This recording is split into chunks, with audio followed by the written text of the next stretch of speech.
नमस्कार जय जगन्नाथ जय पंचसखा जय श्रीचुद समस्त स्वागत तेरे आज आम बर्तमान जो विशिष्ट मालिका बनित पीठ में पहुँची आईचु से पीठ आउ कौटा नुहे मालिकर अनेक ग्रंथ प्रमाण दिए से पीठ विषय में यहाँ हूँ ओडिशा राज्य गजपति जिला महेंद्रगिरी महेंद्रगिरी बर्तमान आम आसी पहुँची आईचु महेंद्रगिरी हूँ से ही मालिका बनित विशिष्ट स्थान विश्वर एकमात्र स्थान जो गोटे दिन में छटा ऋतु अनुभूत हुए तेज आम बर्तमान से पहुँची जाइचु जिते आम घाटी रास्ता अतिक्रम कर आसुलु शेष आम देखिलु जे कि खरा बहुत जोर होता बर्तमान जो ऊपर आसी पहुँची गलु से संपूर्ण भाव ऋतु बर्तमान बदल जाइए पाग बर्तमान संपूर्ण भाव बदल जाइए जो पछपटे देखुंत आप मंदिरटी आउ के मंदिर नुहे यहाँ हूँ मालिका वर्णित धर्मराज युधिष्ठिर मंदिर तेज महेंद्रगिरी में आपण मैंने देखा पाइबे भीम मंदिर अच्छी युधिष्ठिर मंदिर अच्छी कुंती मंदिर अच्छी अर्जुन मंदिर अच्छी परशुराम क्षेत्र पुण्य क्षेत्र हूँ महेंद्रगिरी टिके आसतु जाना जे कि युधिष्ठिर मंदिर खासियत कौन रही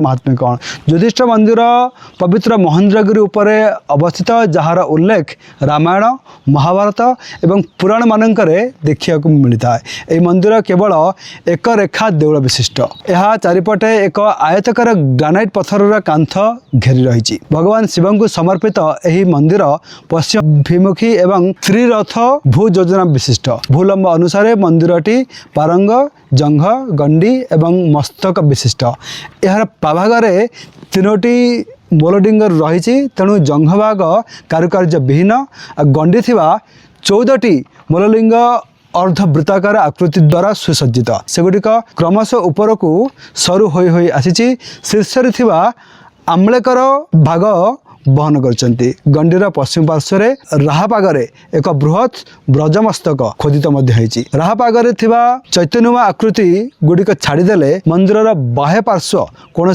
मूर्तिकला किंबा कारुकार्य विहीन अटे तेबे यह थिला मंदिर विशेषत्व आउ कौन कौन सब रही मंदिर विशेषत्व महेंद्रगिरी में आगू लीलाखेला कौन है मालिका वर्णित विशिष्ट क्षेत्र पुण्य क्षेत्र ये हूँ से महेंद्रगिरी आपण मैंने देखिपे ये अनेक किसी गुप्त गुंफा रही देखते यहाँ रही भीम मंदिर को रास्ता सी तो उपरक आम जापर ये देखते छोट छोट अनेक किसी गुंफा भी रही से गुंफार एवं भी गुप्त साधु मैंने एवं भी साधनारत खाली से नुहे जहाँ मालिकार उल्लेख रही शेष युग कलिजुग शेष अवतार कल्कि अवतार जितेबाला महाप्रभु कल्कि ये आसी पहुँचीजे से भगवान परशुराम ठार अस्त्र विद्या तथा युद्ध विद्या से शिखिबे तापर पुणी आरंभ हो संहार लीला तेबे आउ कौन सब रही मालिकार से विषय पचारि बुझा आम सहित जोड़ी जाती कान्हू बाबा परिचय आवश्यकता ना मालिक गवेषक एवं जगन्नाथ कथा संस्कृतिर महान प्रचारक कान्हू बाबा बाबा आपको स्वागत करुच्ची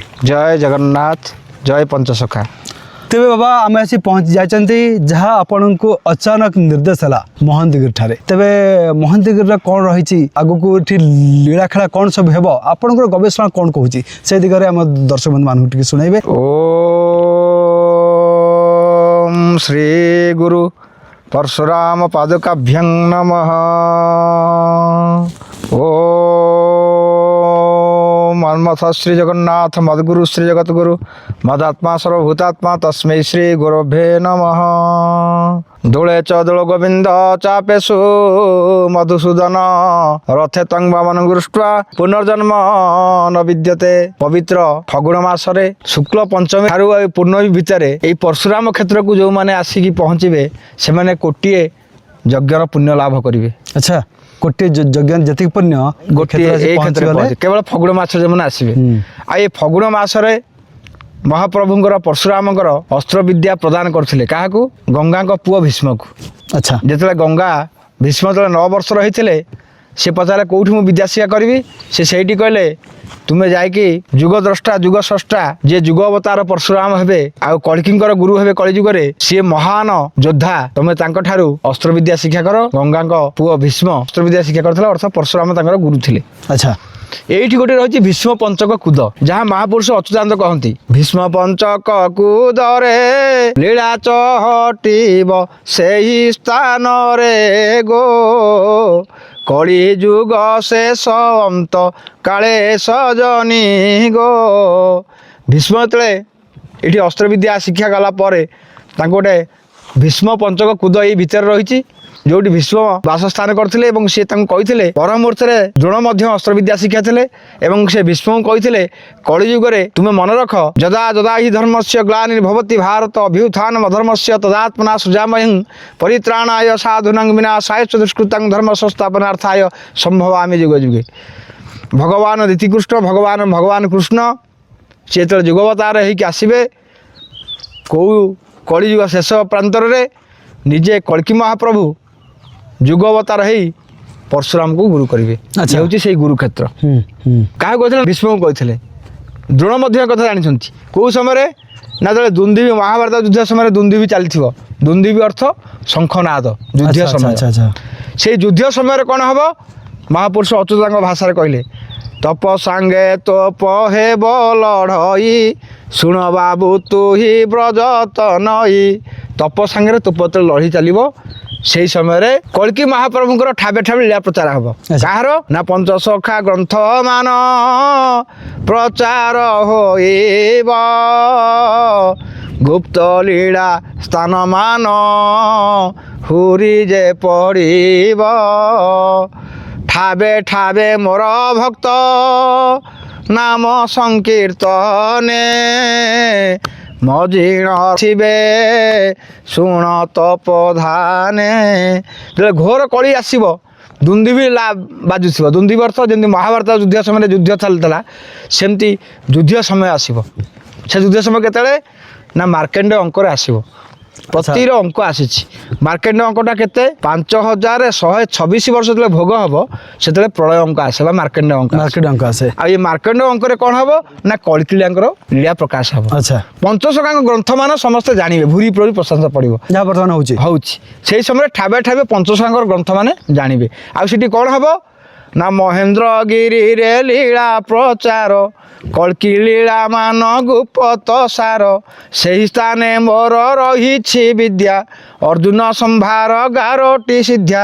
କହିଲେ ସେଇ ଜାଗାରେ ପଞ୍ଚସଖା ମାନେ ଆସିକି ଏଇଠି ଦେଖନ୍ତୁ ଯେଉଁ ଯୁଧିଷ୍ଠିର ମନ୍ଦିର ଅଛି ଏଇଠି ପାଞ୍ଚଟି ମନ୍ଦିର ଅଛି। ଯୁଧିଷ୍ଠିରଙ୍କ ମନ୍ଦିର ପାଖରେ କ'ଣ ହେବ? ନା କଳ୍କି ରାହାସ ହେବ। କେଉଁମାନେ କରିବେ?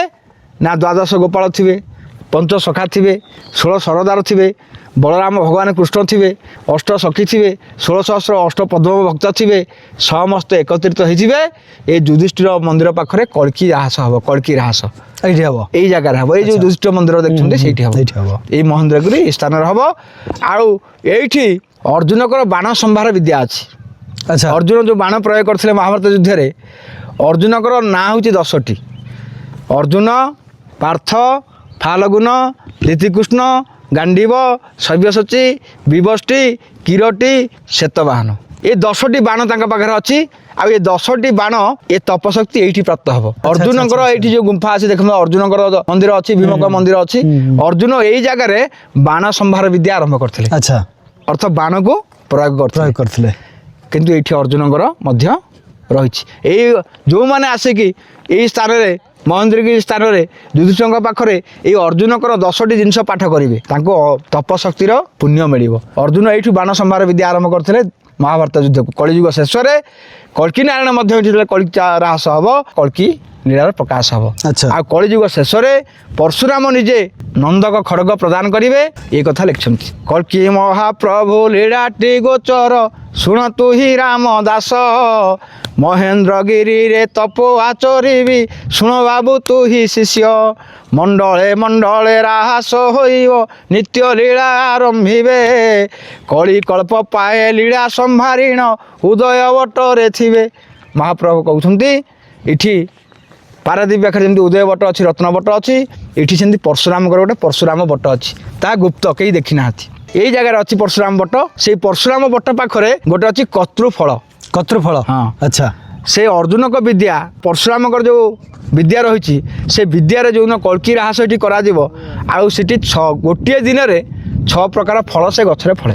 गोटे दिन 6 गोटे प्रकार दिन। फल आम तो शुणी था जे कि एठी महंतगिरी 6 प्रकार ऋतु 6 प्रकार ऋतु अनुभूत हुए आज्ञा। गोटे दिन रे 4 घंटा रे गोटे ऋतु बदल जाए बदल जाए। आपन के एठी नुवा तथ्य कर देले जे कि एमिति गोटे वृक्ष अछि जे कि सेठी होछि 6 प्रकार फल अछि फलुछि अच्छा आ से 6 प्रकार फल जेतले कलकिली आरंभ हो सेही मंत्र विद्या द्वारा से 6 प्रकार फल आसिके एठी भोग करा अच्छा अच्छा सेटा अच्छा। करा जायनी पंचसखा गहन रे एटा गुप्त भाव सेठी अछि ताको आज बंद केही देखि नाथि से पंचसखा माने जे चाहिबे दिवदष्टा ये गुप्त पहाड़ भितर रहिछि परशुराम बट पाखरे से वृक्षटी रहुछि कतृफल गोटिए दिन रे 6 प्रकार फल फलुछि आ स्वर्गरु देवता माने आसी परशुराम निकट में भोग करती आ परशुराम निजे मध्य से भोग को बांटी देवता मान को प्रसन्न करती अच्छा। ये से वृक्ष अच्छी ये हूँ आश्चर्य कथा जो पंचसखा मान मेल हे द्वादश गोपाल आसवे भक्त मैंने रुंडीभूत हे से समय समस्ते से 6 प्रकार फल को आस्वादन करेंगे बोल आनंद कबार अरे बोला तबे बा ए समय निकट प्राय निकट हो गली खूब कम समय आज्ञा। ये सब घटना घटी कर आज्ञा। अच्छा